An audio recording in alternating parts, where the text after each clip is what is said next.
Hi, and a very warm welcome to the Coaching Life Pod, and I'm your host, Rich Hunter Rice.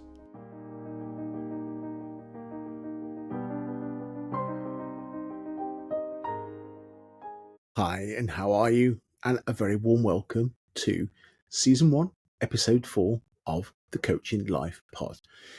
Now, Episode 4 this is, so we are starting to get into the rhythm, we're starting to get into the routine of these episodes coming out Monday mornings, 7 a.m. GMT, British Summertime, Greenwich Mean Time, depending on the time of year we are. And thank you for all the feedback I have received so far. It has blown me away and it is amazing. So appreciate that. I'm glad you're getting so much value out of these pods, which is exactly what they were created for. So today's episode, episode 4 is an interview with Coach Mel. And Coach Mel is a time coach. Her niche is helping people get more time, helping people be more productive, and it's literally on steroids. I know you're going to enjoy this conversation, this interview, and I will join you very briefly at the end. Enjoy. Well, thank you for joining me today. So, as always, my first question to you has 3 parts. Who are you? Where are you? And what do you do? My name is Melanie Jones. I am from Usk, Washington in the U.S. And nobody knows where Usk is. This is why I like to say it. It's on the eastern side of the state, not Seattle. We are not Seattle. And I am a time coach. So I help people with time management is a generic statement. It's a little bit more than that, but it's time management on steroids. Yeah, you need to dig into that a little bit more if you can. Go on, just go for it. It's fine. So I am a time coach, and what I've discovered in my coaching career, because things morph and change as trends change and people, and so what I've discovered is that when I've done coaching with others, one of the very first things, whether it's a masterclass or a workshop or a one-on-one, the first or more prominent thing I get is I don't have time. And then when we start digging into, well, what do you mean you don't have time? Well, I'm doing this and I'm doing that and I'm doing this. And I got to take my kids and I don't have time to work out. And what I am discovering with my clients is that it's not really a time issue, it's a prioritization issue. And it's a boundary issue of not being able to say no. And it's a limiting belief issue of, there's not enough time in the day. Like people have more time than other times. No, it's the great equalizer. We all have 24 hours in a day. That's it. Everybody, this entire planet. I like it. I'm glad you recognize the fact that it's just an excuse, because that's all it is. It's just you lack of priorities and everything else. I get that. Are you a Doctor Who fan? No, I have never watched Doctor Who. I have heard of Doctor Who. I've never watched Doctor Who. Because I'm not a Doctor Who fan anyway, particularly. Yes, I have seen it. Yes, it comes back, and I think it's back on again and whatever else. It's a very British thing, but it's not. Anyway, one of the things I was thinking is you should, I'm Coach Melanie Jones and I'm a Time Lord. Oh, that's awesome. I've been trying to think of something, coach, everybody uses coach. When you look up coach on Google, you get football coaches. So I'm trying to think, what could I use? I love that. Now, there's a caveat. You might get sued by the BBC. That's not my problem. That's down to you to check it out. And the second thing is, you also might get a load of sci-fi nerds who may not quite, the ones who will gravitate towards you, the Time Lord, they would love that. But play around with it. I think it came to me as we just started, as I listened to you talk, it's like, oh my God, you're the Time Lord. With the big leather coat. Time Lady. Oh, there we are. I'm the Time Lady. I am the Time Lady. Ooh, I love that. Tell you what, this has gone from a podcast recording to a coaching session. I'm like, the Time Lady. When you're a coach? We need a more powerful word than lady. Now, yes, Yes. lady, don't come at me. It's very, very powerful. But you're going from Lord, which is very grand, to lady. Lady's powerful, but Lord has got there's something there that we need to make it just that real robust and really powerful. But that needs to be. You need to work on that. All right, we can do that. I love that. I'm all in because yes, I was trying to think of something. Time coach is kind of like, I've but just had a I've just had a session with another coach who you know, not too far from you in your neck of the mhm. woods. And again, I came up with a great idea with her. I'm on one of the days today where the creative is just coming out and the DM queen is going shopping later for a cloak and crown and staff and stuff for Oh, a oh, proper video. good. Yes, imagination is a very powerful thing Yeah, it's a in our hook. creativity, and this is actually something Mhm. that I have personally discovered. Is they talk about Joe Dispenza is great for this. I love his words because he talks about the memories of the past and the anticipation of the future. And we're usually living in one or the other. Very, very rarely do we give ourselves permission to live in the now. When you do that, that's actually the space of magic because that's where your imagination and your creativity comes out because your mind isn't doing all this stuff all over the place and Yeah, it frees up that mental space. Uh, being present is a lesson we could all learn. I mhm. think it's something Yes, that we've forgotten. very And we much so. always think we have to be doing something. I should be doing something, and we're Yes, never present. And and yes, as you say, I think because I'm so present this afternoon, with very clear minds, yes, yes. having a very creative day, it just Yes. ideas flow. So I love that. So that's a really good start. Cool. So, how did you get started in this old coaching industry? Well, it really started. It, well, it's kind of an interesting. It morphed. I think, like anything, I'm like, where did it start? Well, let me go back to childhood. No, just kidding. Although I will say, my mom had this expression when I was little. She would tell me all the time, "You cannot mother the world." If that gives you any hint as to what I was like as a child. All the time, she would tell me this. Well, so the I started off more in the health field because of my kids. I have special needs kids that I adopted when they were 7, and I had to figure out how to keep them healthy because they couldn't tell me, "Oh, mom, I got a stomach ache. Mom, I don't feel good." So I just had to keep them as healthy as possible, and then it just went from there. Because if they're going to be healthy, then I'm going to be healthy. I'm not going to feed them salads and fish while I eat corn dogs, which are gross anyway. And so it kind of just became a journey of discovering healthy habits and that it was more than food and all the things that health coaches discover. So fast forward to when my family sold the company business that I was running, of course, after COVID. And I was like, okay, so now what? What am I going to do in my next life? So I was like, well, I have all this information about health coaching. I got certified. I have been coaching family and friends with really good results. So I waved the magic wand like everybody does and decided to be a health coach. And then it's kind of morphed from there to my time lord status. Uh, lady, lady, lady time, lady lady, time. lady time. Okay. Oh, I like this. We're getting better. We're Here you getting go. better. I'm not trying to Um, change you off. I'm not trying to break your train of thought. Keep No, going. this is where the great ideas come from. I'm filing this away, man. So, and that's what I think a lot of people discovered as coaches. They start out really broad, and that's like you want to see deer in the headlight. Ask somebody what their niche is as a brand new coach. Oh yeah, what? I have to come up with a niche? What? Why do I have to do that? I don't have to do that. Question then. Question on question. Yeah, The niche thing, the deer in headlights. Do you think it's that important when you're starting out coaching to get your niche all defined? I think it's important to have a general idea. for example, health coach.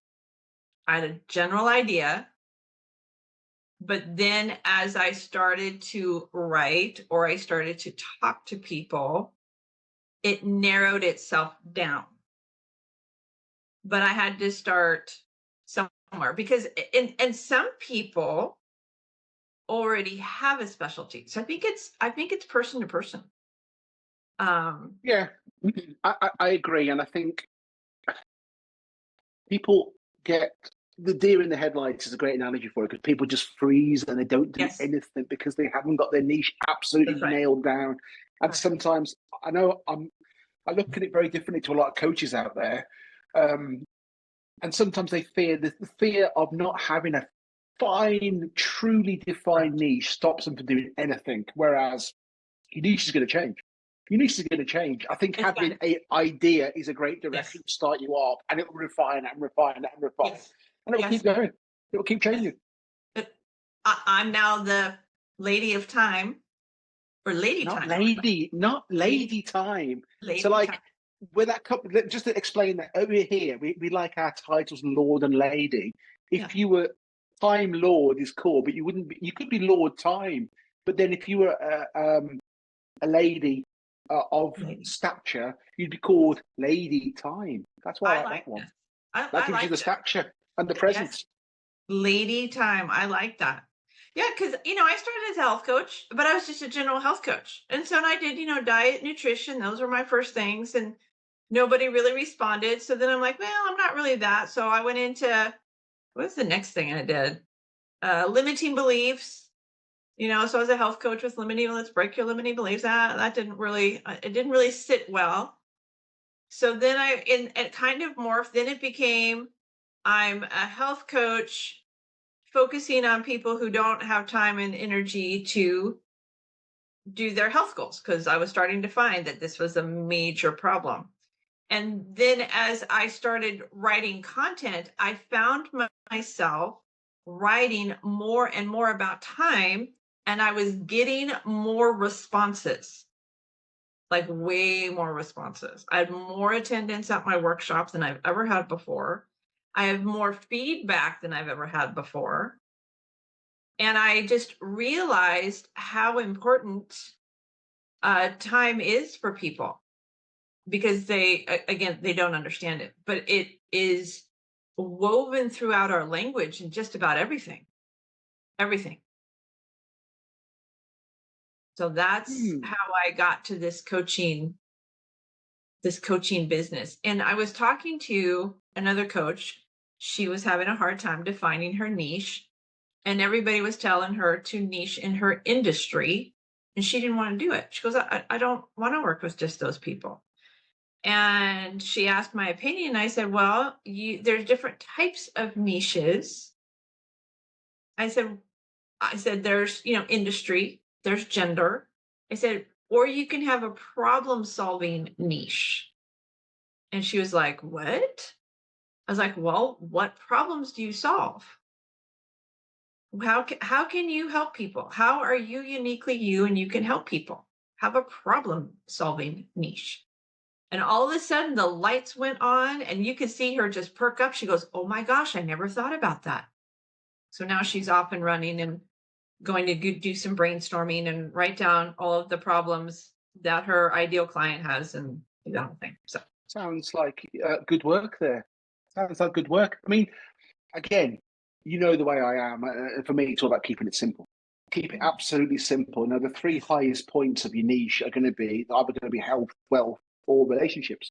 And correct. again, you need to drip into that, but it doesn't have to go too granular because it scares coaches so much they just don't do anything. But I love that. It's great how you got started. So, okay. I like to talk about the positive side, talk about the negatives. I like to keep it real on here because the real spin of what the online coaching space and how freaking hard it can be. So, tell me Yes. some of the challenges that you faced when you started your coaching journey. Well, everybody says kind of the same thing. I need more leads. I need more leads. But really, what it breaks down to is a network. It's a combination. People like to point fingers. I don't have enough leads. I don't have enough content. I don't have enough this. I don't have enough that. I think for me, it was the fact, number one, I live in the middle of nowhere. If you don't know where Usk is, good luck in finding it on a map. So I don't necessarily have the in-person network.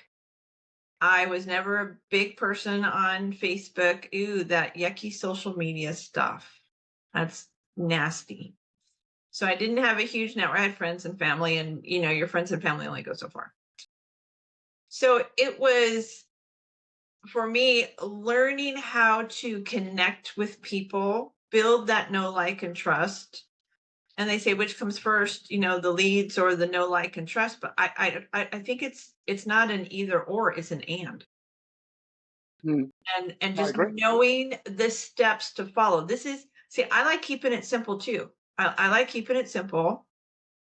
And I did coaching programs. I'm a firm believer in coaching programs, and I'm a firm believer that coaches need coaches, maybe more than one, or Hmm. mentors, or whatever you want to call it. So I did the Yep. coaching programs, and the coaching programs I did, some of them not so good, uh, some of them absolutely fabulous. And I think it depends on, your personality and who you are. But what I wanted something that took me back to the basics of how to build a foundation of a coaching business and walk me through those steps. And what I was getting was some great training, how to talk to people, how to lead them on a customer journey, how to do sales, how to do high conscious sales. That was one of my favorites. I don't like spammy. Uh, but it never really went back to, here's the basics, do this. Um, and so that was my challenge. And so I've had to kind of start and stop and start and stop and start and stop and redo multiple times. And this, I think, is why when you hear a lot of the successful coaches, it is not an overnight thing. It is not. Mm. It is approximately 18 to 24 months for these six-figure coaches. Yeah, Overnight success. yeah, It's a 24-month overnight success, absolutely, and yes, 36-month and 48 months. And so, yeah, yeah, yeah, yes, totally agree. yes, yes. And they don't tell you that. A lot of these coaches you get in with, they're like, oh yeah, I'll teach you how to scale to six figures in 90 days. It doesn't work that way. Just remember shaking your head on audio I doesn't work know, particularly I know. well. And I'm also, expressive, watch my hands, I just talk with my I hands. feel like this is a bit of therapy now, but also a lot of these coaches who are promising I can get you to six figures in 90 days have never even done six figures themselves anyway. Yeah, yeah, yeah. And it's gone into the land of cookie cutter programs, of thinking that one program is going to work for everybody. And yeah, you'll hit the majority of people, but unless you listen to your client, then it's not effective a lot of times. Okay, So those were cool. my challenges. Great Uh, answer. So that was the negative. The positive side, what do you enjoy most about being a coach? I call it the light bulb moment, those aha moments where people, and I've seen this. For example, this is a good example. I was doing a health coaching course, and we got to the module on exercise. And I do my courses live, and people came, and I said, okay, we're going to talk about exercise. And you should have seen everybody's face. They were just like, oh, all right. I guess if I have to talk about exercise. And so we were talking, and I told him the health benefits, and I was doing this on purpose. I was doing it on purpose. I would get put in all the dry stuff I could. I said, okay, now what I'm going to tell you is we're not going to exercise. And everybody went, what? I said, no, we're going to talk about activities. And the minute I started talking about activities, and the minute I started talking about including the kids, all of a sudden everybody perked up. And instead of sitting there looking like a bored bunch of sheep that were, oh, here we go again. I have to exercise. I have to go to the gym. No, we started talking about, we talked about geocaching. We talked about kayaking. We talked about gardening. We talked about, what could you do with the kids? And all of a sudden you could just see the light bulbs go on and people were like writing, they're writing. And one gal, she's like, oh, we could do this and this. And then another gal's like, well, I could do a home gym because my kids want to do. And it was so much fun to watch them go from I don't want to exercise to, oh my God, we can do these activities and we can be active and we can get outside and we can.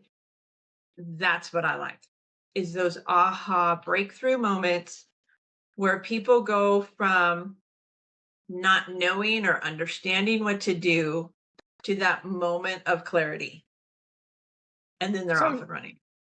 yeah, question then about that. Is that just because you presented the same thing to them differently and made them think about the same boring topic? Well, I'm not saying exercise is boring for you PTs out there. Yeah, I get it. But you're making them think about it in a different way, maybe? But isn't that what coaching is? Isn't that Yeah, what coaching absolutely. is to coach people? You don't tell people what to do. You coach them in coming to their own conclusions. So it's their idea. I didn't tell them Yeah. go out and go geocaching, stop going to the gym. I gave them an alternative solution to a problem that they had. So what it did was it solved the, I don't have time to exercise because I want to spend time with my kids. Or I don't have time to exercise because I'm working all day. And then I presented them with ideas or solutions to a problem they have. And then that time excuse went flying out the window. Now all of a sudden they can see Mm. where they do have time. I didn't tell them what to do. I just had them look at it differently because our society programs us to think a certain way. And the health industry, and I'm not saying exercise in a gym is bad. I am not saying that at all. I go to the gym. I think the gym is great.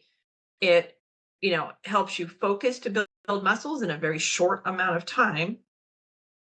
But it's a, compared to what thing? Is it better to sit on the sofa and watch TV, or is it better to go, ooh, I have an activity that I can do with my kids.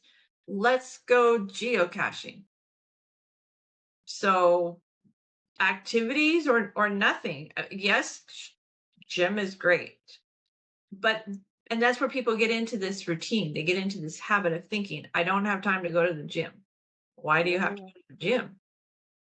Well, Yeah, I because agree. that's what I'm supposed to do. Says who? I agree. Yeah, yeah, yeah. That's good. Absolutely. That makes sense. I like it. It's good. Okay. So to date, what's the biggest lesson you've learned from coaching? Oh, well, that's a tough one. I didn't Uh say it was going to be easy, did I? I didn't say it was all going to no, be easy. no. So the biggest lesson I've learned, actually, there's a couple, is number one, never give up. Don't Hmm. give up. At the same time, if your why isn't big enough, you're going to give up. So I've had to dig in and find my why and hang on to that, or I would have given up. So number one. And along with that, so that's kind of the major foundation, is never give up and be consistent, Yep. because people are watching you even when you think nobody's watching you. People pay Hmm. attention even when you think nobody's paying attention. So just because you don't get the likes, you don't get the responses, or one person shows up, or no people show up to your masterclass, it doesn't mean that people aren't listening. It doesn't mean that you're a bad coach. It just, because people will come back later. Oh yeah, I didn't get a chance to go to your master class because. So yeah, so that's the thing, is just don't don't give up. If you're, but your why has to be big. If you don't know your why, you will. Yeah, yeah, yeah. No, that's great. Great lesson. I like that. Take that all day. Okay. So How do you maintain work-life balance as an online coach? Planning. So this is another this is why I'm Lady Time, because I've learned through experience you have to have a plan. It doesn't have to be. It doesn't have to be. It can be. It depends on the person. It doesn't have to be so structured, from 7 to 8, I do this. From 8 to 9, I do this. From 9, I've done that.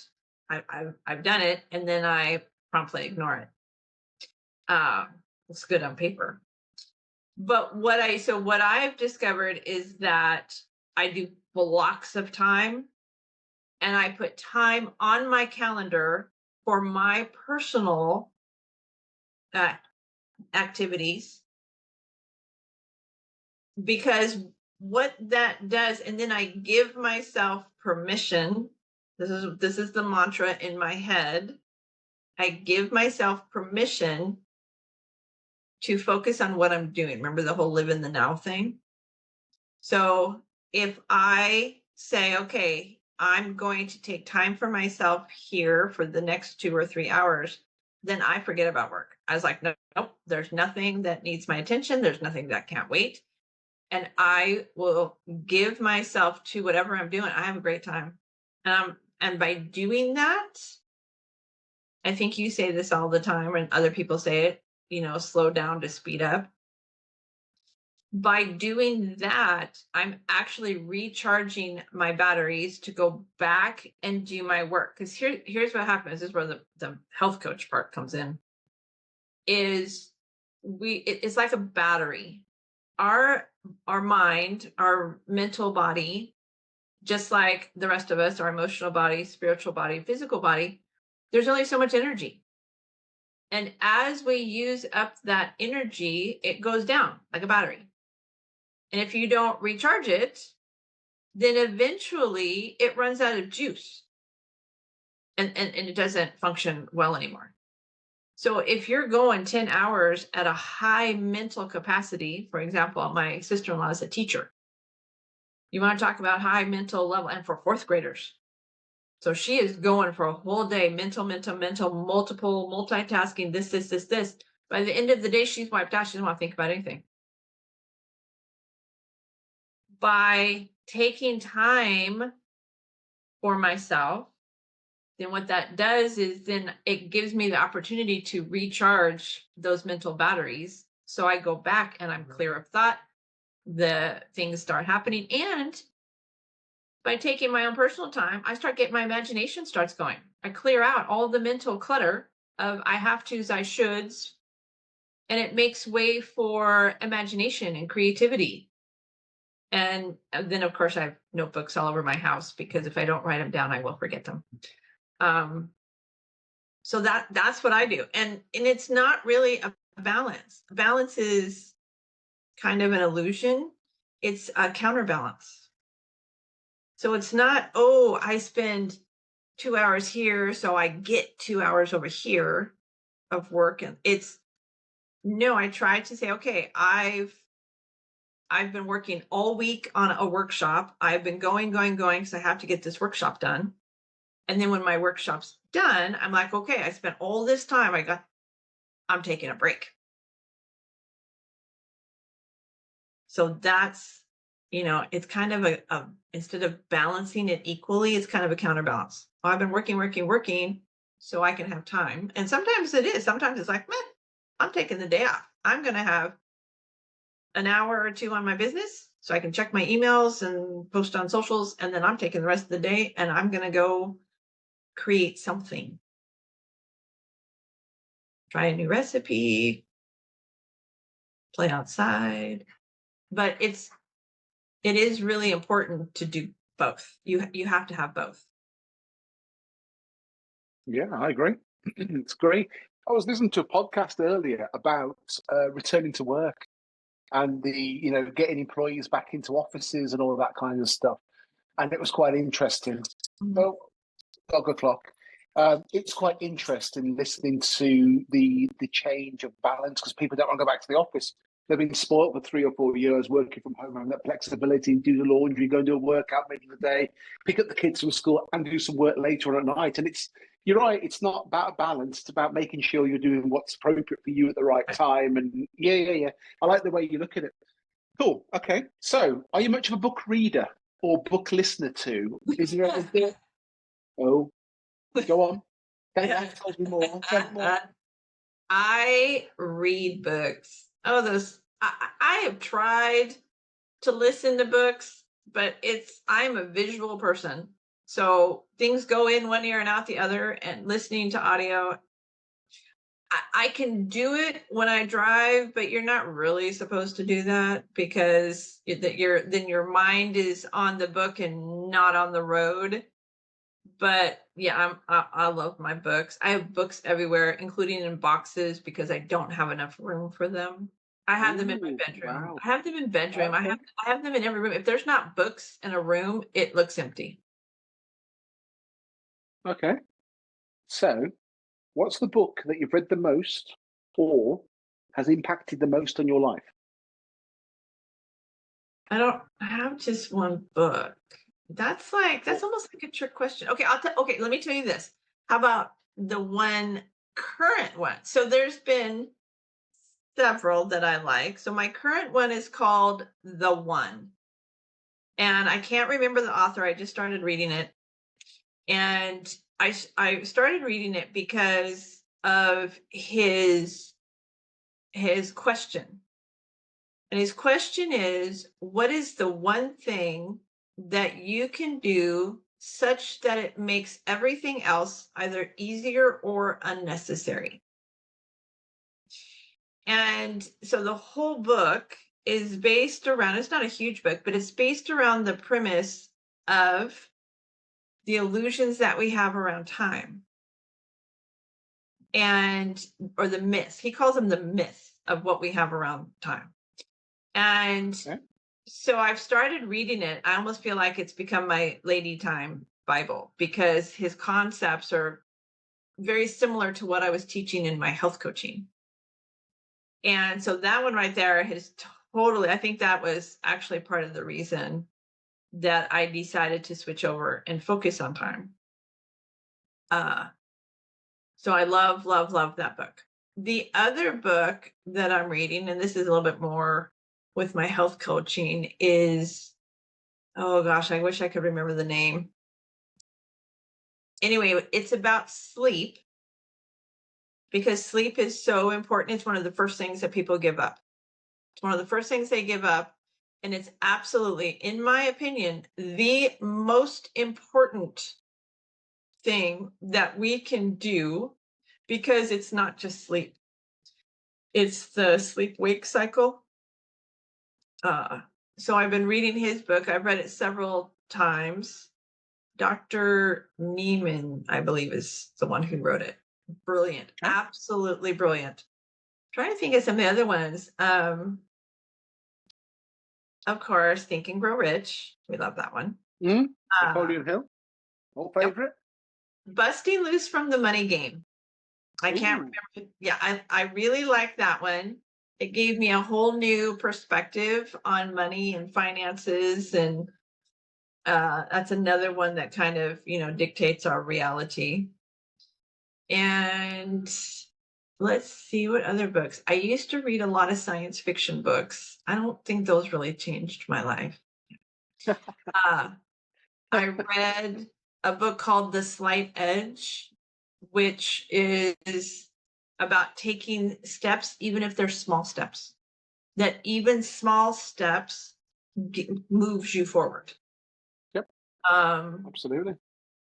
let's see what else. There's there's a tiny little book called The Greatest Salesman, and I'm not going to try to pronounce the name because it's uh, from the Far East, I think China or Mongolia, and it's the 10 scrolls of the 10 scrolls of a salesman. Anyway, each day you're supposed to read one of these scrolls, and it's basically the very, very ancient version of high conscious sales. Ogmandrino. I think that's who wrote it. Yeah. Anyway, I read some pretty eclectic things. Um, let's see. This one changed my whole perspective on food, and that was The Omnivore's Dilemma by, oh God, I am horrible at authors. They're going to be like beating me over the head going, ah, People can Google it. It's fine. they It's such can an Google it. eclectic mix. It's such an eclectic mix, but it Yes. shows where your mind is. I always tend to go around performance or marketing, or Yeah. those are the kind of the sweet spot that I love in books. And again, I haven't got as many books as you, but I picked up a couple in an airport recently, which have sat on the shelf next to me as a stern reminder. I need to pick them up. One's about mindset, and the other Mhm. one, I can't remember what it was, but yeah, I do love a good book, but I do love an eclectic collection as well. Yeah. That's really cool. So, last question, you'll be glad to know. Where do you see your coaching business in 5 years from now? That's another really good question. Thank you. Um, I'll I've take that. I've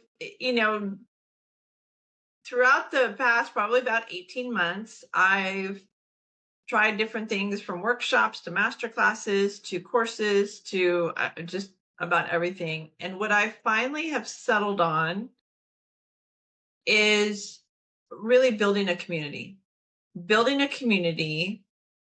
creating smaller courses, because I think people, when you say, oh, yes, I have a 6-month course, people go, oh my God, I don't have time. uh, where when you make them a little bit smaller and more easily digestible, because we are in a fast-paced world these days, and that's a lot of times people are like, I don't have time, because they've got so much. They're trying to do so much. So anyway, building a community and then creating the content for that community and working on one-on-one coaching. One-on-one coaching. I have a book I want to write. I have my own health coaching method, the 4 Bodies method. I want to write a book. I want to write a book and then a workbook that goes with it and some videos. I want to do one-on-one coaching. And so in about 5 years, I'm going to be traveling the world, probably coming to the UK. I've always wanted to go there, and being able to work from anywhere. So that's where I want to be. I want to be able to go someplace warm in the wintertime. That's my That's not other. the UK. No, it's not I the can UK. interrupt No, you I'm now coming. and say that's No, really not the UK this time of year. no, In I'll the go there in summer, the it's great. summertime. Summertime.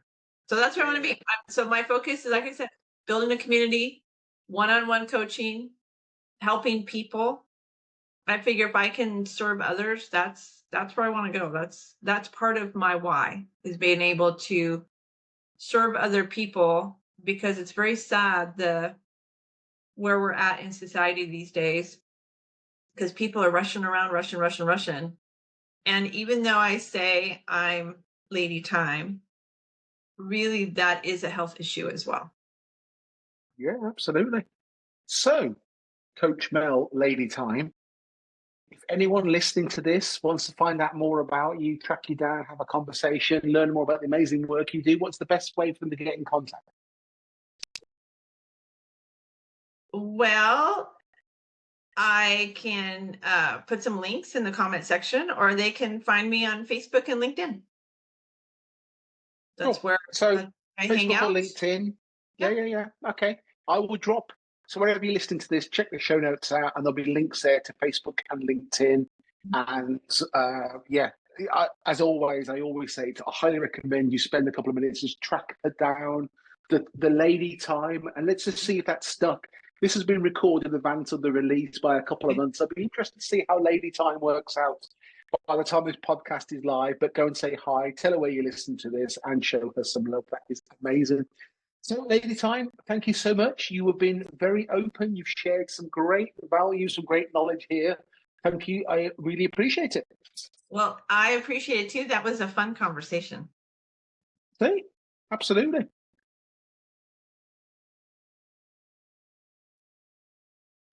Great episode. Really enjoyed listening to that. That was recorded back towards the end of January this year. So we are in middle towards the end of June 2024. So there's almost a gap of 6 months since recording that, but very, very interesting conversation. And I forgot how deep we got, but also it switched into a bit of a coaching session midway point, which was amusing me. Listening back to that now and going through the final edit. But yeah, Coach Mel, really interesting coach, great outlook on life, and really does make a difference. So again, please check out the show notes. Check Coach Mel out and just drop us some love and just say you've coming across from this pod, the coaching life, and that will be amazing. So many lessons there for you. Now, one final thing before I disappear today is whether wherever you're catching this, whether you're on YouTube, you're on Spotify, or you're on Apple, you can leave us a note. You can leave us a voice note on Spotify. You can give us your feedback. You can ask us a question. So get involved. The more you use this service, the more interactive you make it, the better it will become. And that's it. So I'm Rich Hunter Rice, and as always, have a great day. Take action now, and I look forward to seeing you same time, same place next week.